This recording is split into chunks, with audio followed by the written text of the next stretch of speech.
Fux diz que conduta de Bolsonaro não configura golpe de Estado. E você vai ver também. Fux absolve réus de acusação de organização criminosa e pede anulação de processo.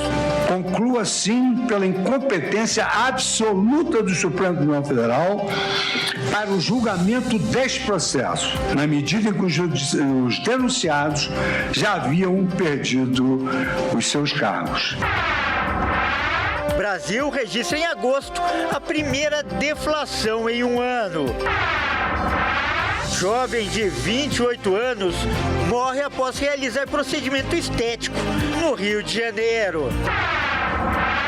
E ainda, Copa do Brasil define hoje os primeiros 2 semifinalistas da competição. Tudo isso você confere a partir de agora no Jornal das 18h30.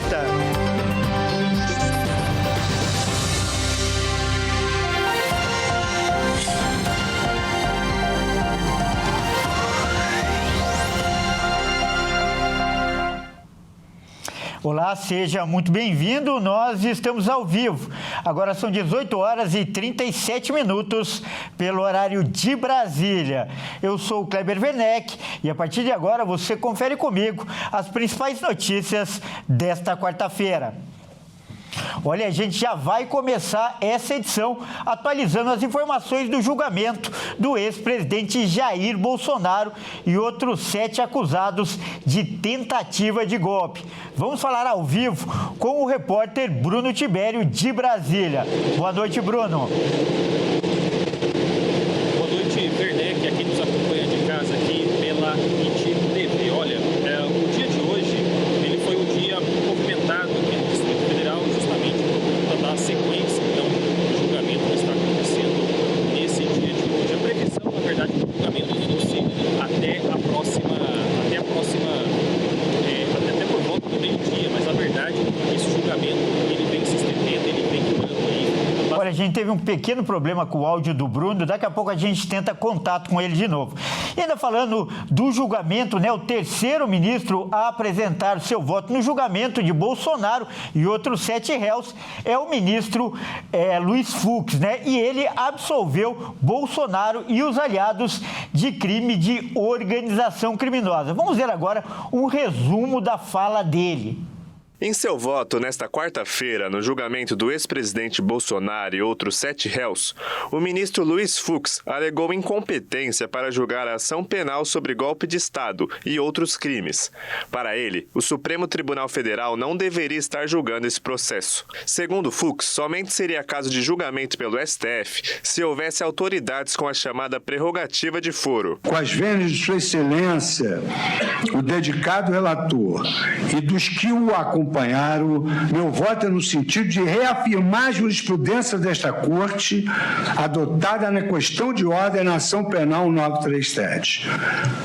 Conclua, sim, pela incompetência absoluta do Supremo Tribunal Federal para o julgamento deste processo, na medida em que os denunciados já haviam perdido os seus cargos.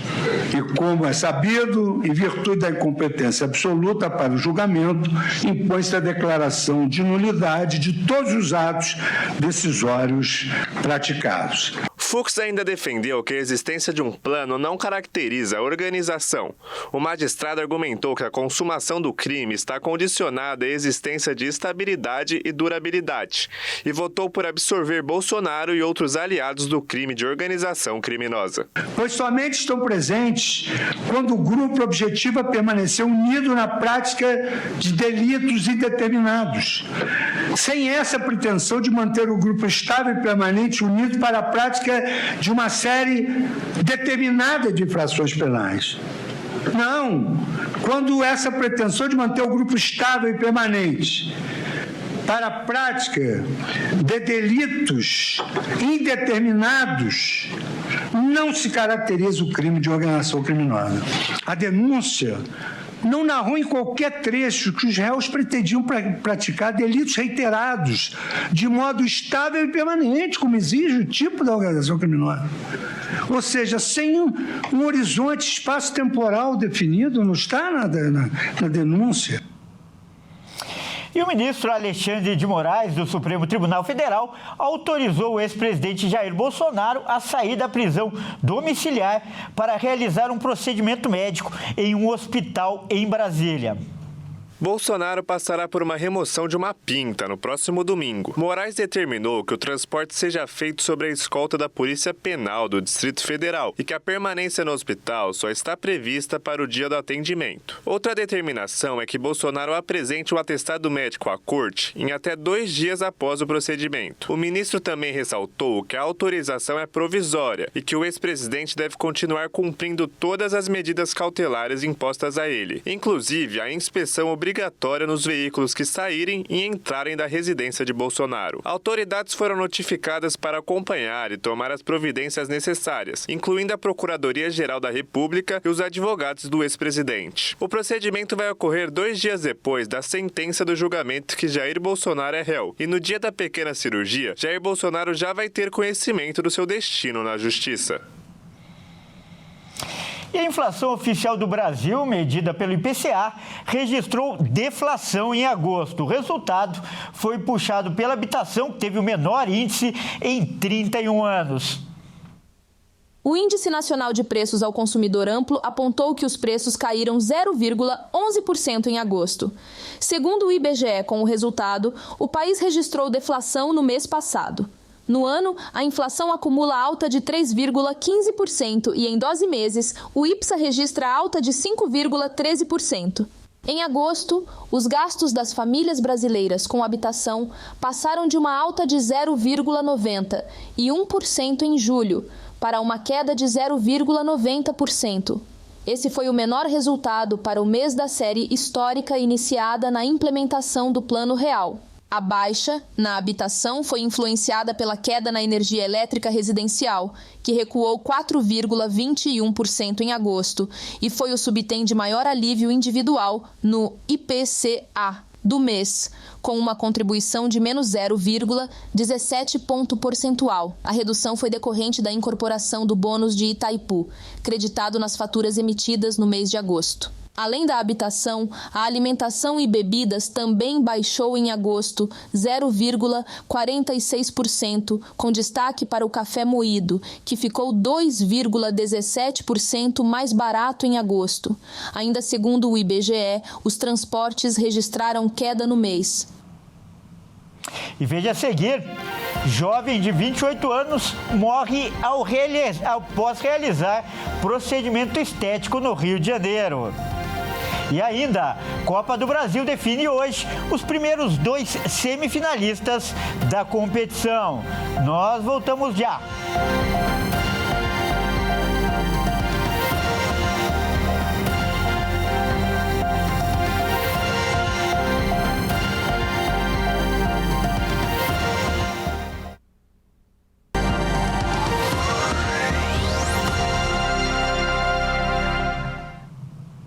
Mais uma vez, seja muito bem-vindo. Nós estamos de volta e ao vivo. São 18 horas e 46 minutos pelo horário de Brasília. E a polícia do Rio de Janeiro investiga a morte de uma jovem de 28 anos. Ela morreu após realizar um procedimento estético em uma clínica. Os gerentes do local foram presos. Veja os detalhes com o Anderson Nascimento.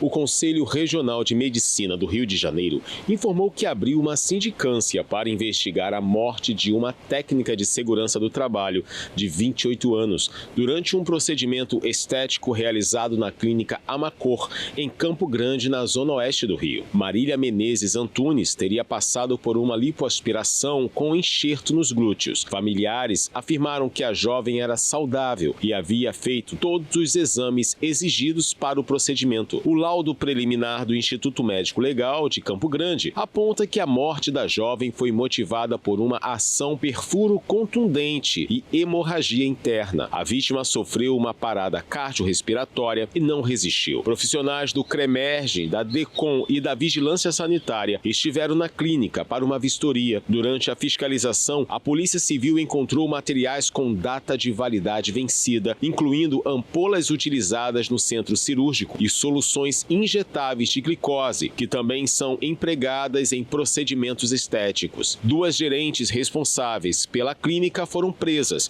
nesta quarta-feira em flagrante. O estabelecimento foi interditado e materiais foram apreendidos para a perícia. Marília deixa um filho de 6 anos. Familiares da jovem acusam a equipe médica de negligência. A unidade, por sua vez, nega todas as acusações e lamenta o ocorrido. Eles afirmam estar colaborando integralmente com as autoridades competentes. Charlie Kirk, ativista da direita dos Estados Unidos e aliado do presidente Donald Trump, morreu após ser baleado durante um evento em uma universidade nesta quarta-feira. Kirk estava sentado em uma tenda, discursando para uma grande multidão ao ar livre, quando foi baleado, gerando pânico entre as pessoas. Ele tinha 31 anos, era casado e deixa 2 filhos. O ativista ficou conhecido nos Estados Unidos por fundar a organização conservadora, que atuava em universidades e escolas de todo o país. Em uma rede social, Trump confirmou a morte de Kirk. O presidente chamou ele de lendário e também escreveu uma mensagem de condolência para a família. Segundo o porta-voz da universidade, um homem foi detido, mas a identidade dele não foi divulgada. A presença de Charles Kirk na universidade dividiu opiniões. Uma petição online foi feita para impedir o evento e recebeu quase 1.000 assinaturas, mas a instituição defendeu a ida do ativista, citando os direitos da primeira emenda da Constituição com o compromisso de liberdade e expressão. Bom, vamos mudar de assunto agora, porque agora é hora de falar de esportes, aqui no Jornal das 18h30. E quem vai trazer as informações é o Bruno Buenos Aires. Boa noite, Bruno. Vamos começar falando de Copa do Brasil, já que hoje teremos decisão, não é, Bruno? Isso mesmo, Kleber. Boa noite a você e a todos que nos assistem. Daqui a pouco, às 19 horas, Bahia e Fluminense abrem os jogos de volta lá das quartas de final no Maracanã. A pressão está toda em cima dos cariocas, que não vivem uma boa fase e ainda precisam reverter a derrota sofrida no jogo de ida. O Fluminense recebe o Bahia no Maracanã na noite de hoje. As equipes disputam uma vaga na semifinal da Copa do Brasil. Os donos da casa chegam pressionados para a partida. O Bahia venceu o jogo de ida na Arena Fonte Nova por 1-0. Pelo Brasileirão, o Fluminense vem de 2 jogos sem vencer, com uma derrota para Bragantino e um empate com o Santos. Já o tricolor baiano chega motivado pela vantagem construída no jogo de ida e também pelo título da Copa do Nordeste, conquistado com goleadas contra o Confiança durante a data FIFA. Nas 4 linhas, o Fluminense tem apenas um desfalque, o lateral direito Samuel Xavier, que se machucou no começo da partida de ida. Guga é quem assume o posto em seu lugar. O resto do time deve ser o mesmo que atuou na Arena Fonte Nova 2 semanas atrás. Do outro lado, o treinador Rogério Ceni também tem um desfalque e uma incerteza. A única dúvida é sobre a escalação de Jean Lucas. Estava a serviço da seleção brasileira e não fez a preparação para o jogo. Ele encontrou a delegação do tricolor baiano no Rio de Janeiro e está à disposição para jogar. Já o lateral Santi Arias, convocado pela Colômbia, é desfalque. Outro que está fora é o atacante Lúcio Rodrigues, que viajou para defender o Neon da Arábia Saudita e não joga mais pelo Bahia. E Bruno, além desse jogo, teremos mais um, não é mesmo? E aqui em São Paulo. Exatamente, Kleber. Mais tarde, às 21h30, Corinthians e Atlético Paranaense fecham os jogos dessa quarta-feira. O Timão tem a vantagem por conta do jogo de ida e a expectativa é de contar com mais de 40 mil torcedores na Neoquímica Arena, para assim confirmar a classificação para a semifinal da Copa do Brasil. Corinthians e Atlético Paranaense se enfrentam pelo jogo de volta das quartas de final da Copa do Brasil. O duelo acontece às 21h30 na Neoquímica Arena. O palco da decisão promete estar cheio. Mais de 37 mil ingressos já foram vendidos. A expectativa é de mais de 40 mil corintianos no estádio. O Timão tem vantagem do empate por ter vencido fora de casa por 1-0 no jogo da ida, com Gui Negão marcando o único gol da partida.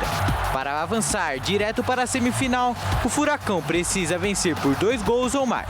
Caso vença por 1 gol, a decisão será nos pênaltis. O técnico Dorival Júnior poderá contar com Hugo Souza, que retornou da seleção brasileira, Memphis Depay, que atuou na data FIFA pela Holanda, e Yuri Alberto, que retorna após cirurgia por conta de uma hérnia. Já José Martínez, Romero e Félix Torres não devem retornar a tempo e desfalcam o alvinegro esta noite. Pelo lado do Atlético, o momento é bom. São 3 jogos consecutivos de vitória na Série B. Mesmo que não seja o objetivo da temporada, um avanço na Copa do Brasil seria importante para as duas equipes, já que o classificado receberá quase 10 milhões de reais, além da premiação da próxima fase e a oportunidade de um título nessa temporada. Quem passar essa noite vai encarar o vencedor do duelo mineiro, que acontece amanhã entre Cruzeiro e Atlético. Olha só, faltam pouco mais de 2 horas para o início da partida. E as notícias que chegam é que o Atlético Paranaense vai poupar jogadores diante do Corinthians, já que tem duelo importante pela Série B na próxima semana, que pode fazer com que o Furacão cresça ainda mais na tabela. As escalações só serão divulgadas às 20h30, 1 hora antes do jogo. E assim teremos as definições, Kleber. Então é isso, eu fico por aqui. Uma boa noite a você e a todos que nos assistem. Até mais. Tá certo, Bruno. Muito obrigado pelas informações. Até mais. E olha só, antes de encerrar essa edição, vamos voltar a falar do julgamento que acontece no Supremo Tribunal Federal, em que o ex-presidente Jair Bolsonaro é réu. Assim como aconteceu durante todo o dia, o ministro Luiz Fux continua votando. A sessão da manhã e da tarde foi destinada ao ministro.